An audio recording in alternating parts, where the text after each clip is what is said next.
Welcome to my channel Ranjita education. आज आमे आमर से दिन आम व्यावसायिक गणितर प्रथम अभ्यास कार्य 7.1 करथिले। आज आम अभ्यास कार्य 7.2 रो प्रश्न उत्तर करिवा। देख पिला माने तुम मानक पय एक नंबर कर प्रथम प्रश्न हमकु प्रश्न कोन दैछि ना केउ संख्या चारोटी समानुपाती आमे सेटाको देखैबा।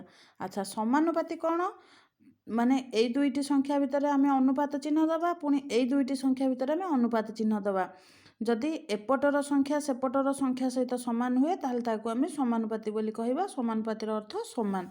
ताले जो 10 15 एठी लिखा हिची आकू आमे लिखिबा 10 विभक्त 15 समान 20 विभक्त 30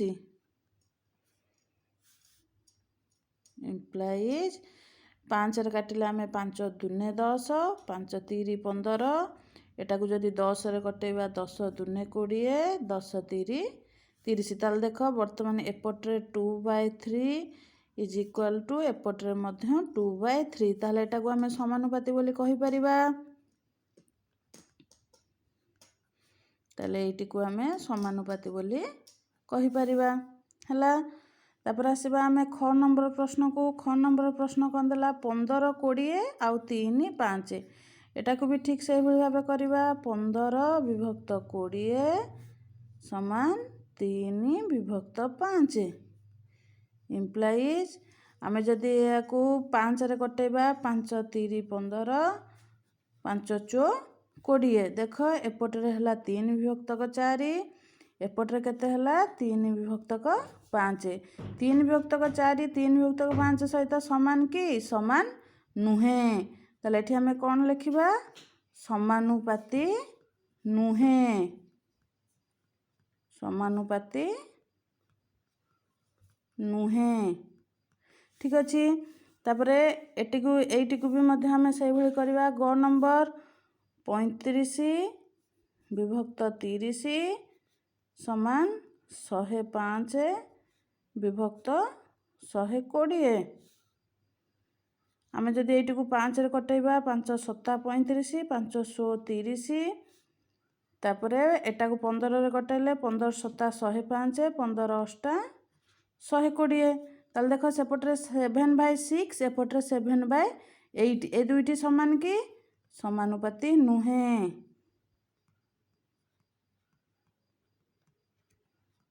समानुपाती नुहे।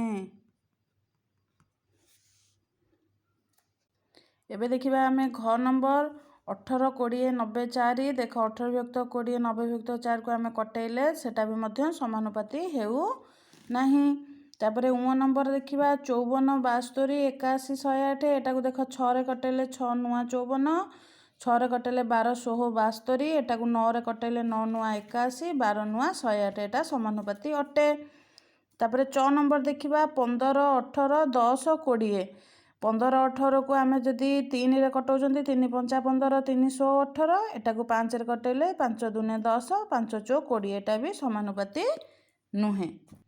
एबे देखिबा 2 नंबर कहिछि केउंटी समानुपाती सेगुडी को लेख। ताहले 16 विभक्त 36 समान 12 विभक्त 27 ताहले इम्प्लाइज आमे 16 विभक्त 36 को 4 रे जदि हरिबा 4 चो 16 4 नुआ 36 ठीक सेमती 12 विभक्त 27 को 3 रे हल्ले 3 चो 12 3 नुआ 27 या ताहले समानुपाती अटे ठीक अछि। तापरे 12 अनुपात 18 28 अनुपात 42 ताहले 12 विभक्त 18 समान 28 विभक्त 42 12 18 को आमे जदि 6 रे कटेबा 6 दुने 12 6 3 18 28 42 को आमे जदि 14 रे कटेबा 14 दुने 28 14 3 42 एटा भी समानुपाती अटे ठीक अछि। तापर देखिबा आमे सी नंबर 21 अनुपात 6 समानुपात 35 अनुपात 14 ताले 21 विभक्त 6 35 विभक्त 14 आमे ताकू कटेले देखिले एटा समानुपात हेउ नाही। तापरे 8 अनुपात 9 समानुपात 24 अनुपात 27 ताले 8 विभक्त 9 तो रहिला सेटा हरि हबो नाही केउथरे तेम 24 विभक्त 27 को आमे 3 रे हरिबा 3 ଅଷ୍ଟା 24 3 ନୂଆ 27 ତାହେଲେ এটা 8 ବିଭକ୍ତକ 9 ସମାନ 8 ବିଭକ୍ତକ 9 এটা ସମାନ ଅଛି এটা ସମାନୁପାତି ଅଟେ।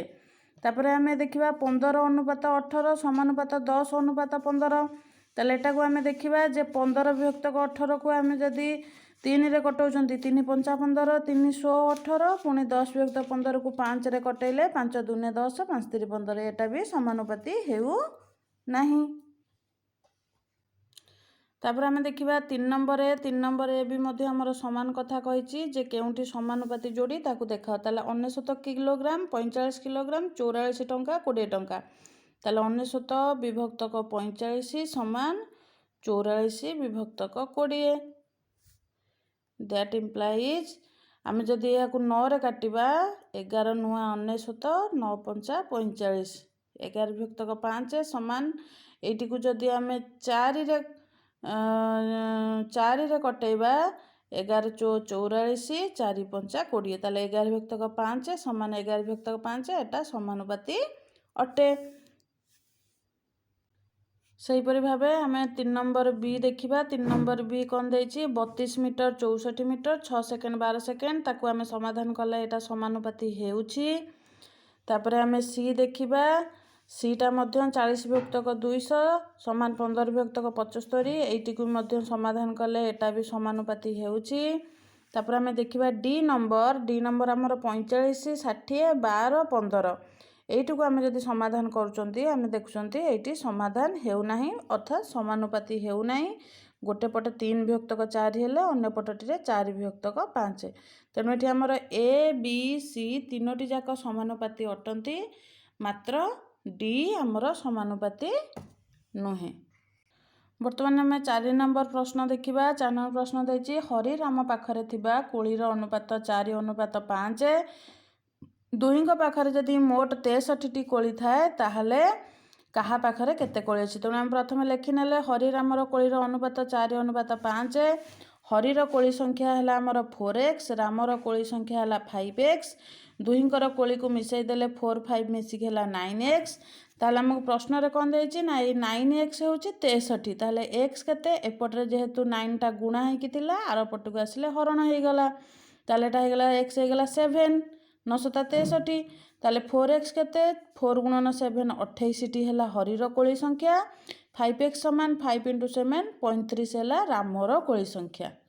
ଭଲ ଭାବରେ ଦେଖିନିଅ ବହୁତ ସହଜିଆ କ୍ୱେଶ୍ଚନଟେ ସିଧାସଳଖ ଆମେ 4x 5x ମିଶାଇ ଦେଇକି xର ମୂଲ୍ୟ ବାହାର କରିବା ତାପରେ ଯାହାର ଯେତିକିଟି କୋଳି ସେଥିରେ ଗୁଣିକି ତାର ଉତ୍ତର ବାହାର କରିବା।